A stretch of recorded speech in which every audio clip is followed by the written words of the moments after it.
Delaware Women Weekly. Joining me this week is Kathy Teeney, and she is one of this year's Jefferson Award winners for her community service work, and she is also a professor at Delaware Tech in Industrial Engineering. Welcome, Kathy. Thank you, Angela. Nice to be here.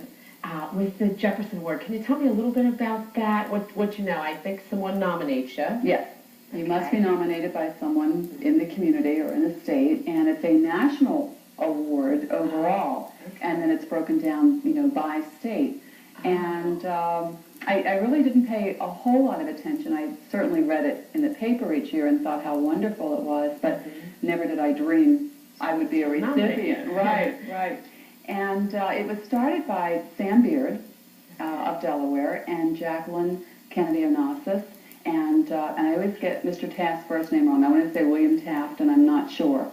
But it was really something that they dreamed up years ago. And Jacqueline, Sam says in his story that he went to Jacqueline Kennedy and asked her to be a part of this, to get this started. And she was very much for it. So that was its beginning. And it's just to recognize people for community work. Not that that's what you do it for, but at the same token, when you receive that, you had to realize it just really scoots you on to want to do as much and more, doesn't it? It does. Well, it does. You really are making a difference. It does. It's certainly nice to be recognized, and you're not ever doing it for that. You're doing it because it's something that you believe needs to be done. And so there's never in the back of your mind, gee, I wonder if I'll get a reward for this or an award for this. And it's just not there. But all of a sudden, when you have 160 letters being sent in of people who have been nominated, which is a very small number, I think, of the people, representative of the people who really do a lot of work out there. Right. And you're one of the 5. It's like, wow, this is just really wonderful. So I smiled for weeks. So that's nice. That's nice. And the reason you were awarded it was based on different works, and one of your biggest is Adopt an Angel. Right. And I know you're continuing that after, 11 years? Yes, this is our 11th year. Tell us all about that. Well, in the beginning, I thought it was going to be a one-time shot. It was coming into Christmas. My mother mentioned seeing this. She called me, "Oh, Kathy, I have to tell you, I saw this really wonderful thing in a mall."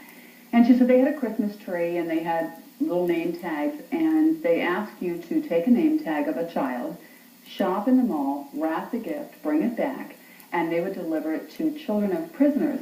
Oh, okay. And I thought, wow, what a terrific idea. But I happen to think that Delaware is not the most liberal-minded state. And I know with working in the prison system myself and my mother working in the system that people aren't always as open. For some reason, they tend to blame the child and make the child suffer. And I thought, how can I make this work and make people be a part of it? So I changed the flavor and went to orphans, or what I perceived to be orphans, with Our Lady of Grace. Oh, okay. Orphanage. And so I called Sister and I said, what we want to do the Christmas for the children and make it very, very special. And that's how it began. Please have the children write a letter to Santa and we'll get them what they want. Well, their letters came in and you could see the nun's hand in it. I want undershirts, I want underwear, I need socks, I'd really like a warm sweater. And I thought, no, this is all wrong. So, of course, we got the things the children asked for, but we then did the toys. And so from that point on, I made it a rule that it had to be about a child's Christmas. Right. So my sister then said, well, why don't you get involved in the Ministry of Caring, the Mary Mother of Hope House, too. So I called there, and we added them on the next year. And it's just kind of grown from there. I wasn't even thinking about a next year. I was thinking about this being a one-time kind of thing we were going to do. And then all of a sudden, I have another year to do it. And then we did that a few years, and then Mary Mother of Hope House 3 opened. Oh. And they called and said, can you do that? And I thought, oh my God, how do I do all this? Because it was really Delaware Tech who was making this happen. I mean, they allowed me to put the tree in the lobby. And the first night that I put the children's letters, and we took their picture and their letter to Santa, the first night that I put the angels, where we actually did the cutout angels on the tree, they were gone. In about 2 hours, everything was gone. Everything was adopted. Right. And I thought, wow, this is great, but do I throw another 20 children on the street, and how do I make that happen? Right. And so you just start talking to friends, and actually I'm a very good beggar.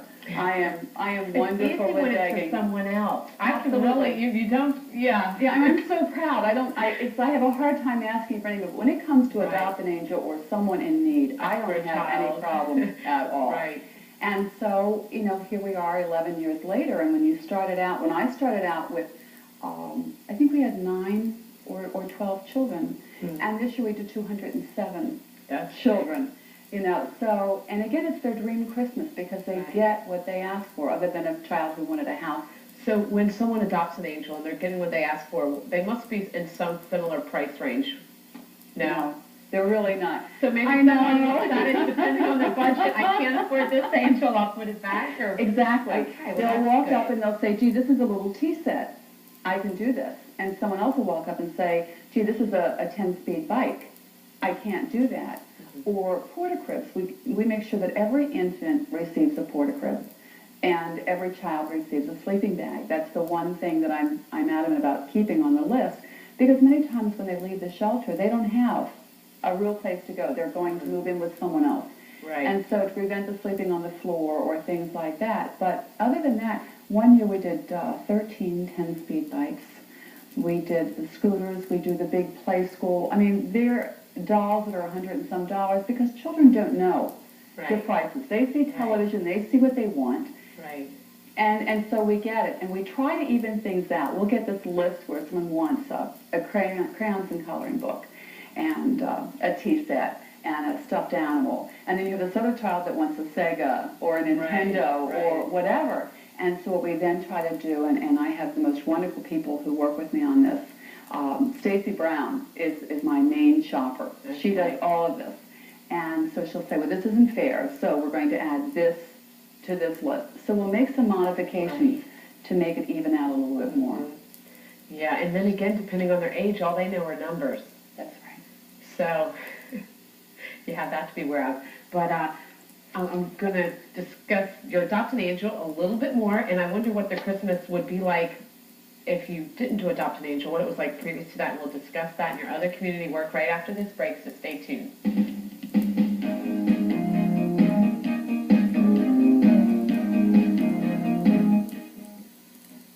Think about the environment.